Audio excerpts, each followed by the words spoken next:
Hey there, it's Kurt Phillips. When we last left off, Rich and his wife Gigi were brushing their teeth in the bathroom at night, and shit happens.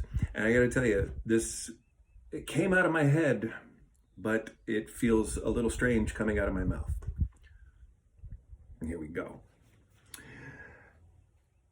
He pressed his forehead against her belly and let out a laugh. She giggled and ran her fingers through the hair on his temples. Come on, she laughed. Don't stop. I have to clean it or it'll get all hard. You need to decide just what you want to be hard, he responded through laughter.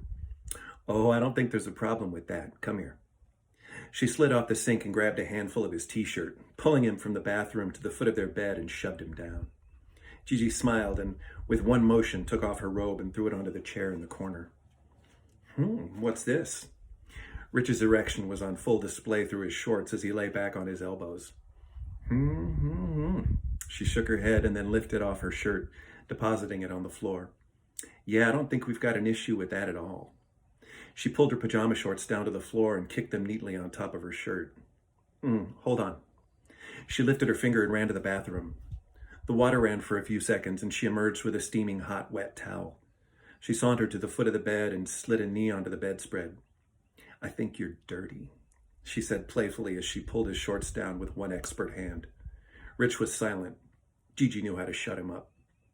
She ran her fingers lightly up the shaft of his penis and followed it with the wet towel, excruciatingly slow, up the length and finally over the head. She laid the still hot towel down on his thigh and adjusted her ponytail over her other shoulder before taking him in her mouth. He inhaled deeply, trying to catch his breath. Rich looked up at the mirror that was on Gigi's dresser. They, or rather he, had positioned the mirror for situations just like this. From this vantage, he could see their full combined form. He stared at her, the ball of her foot still touching the floor, up to her ankle, her calf, her thigh flexing. Her other leg bent and resting next to him on the bed.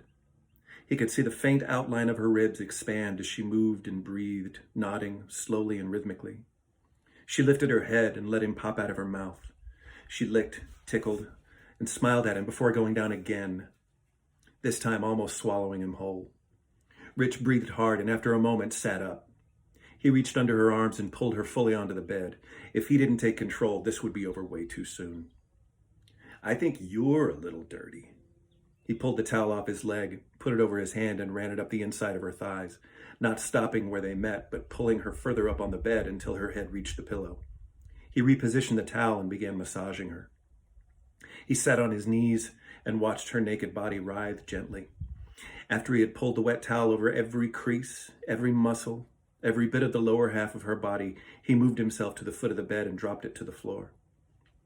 He pulled her knees up and looked at her. She was breathing heavily, her chest heaving, her mouth open enough that he could barely see her tongue glistening between her teeth.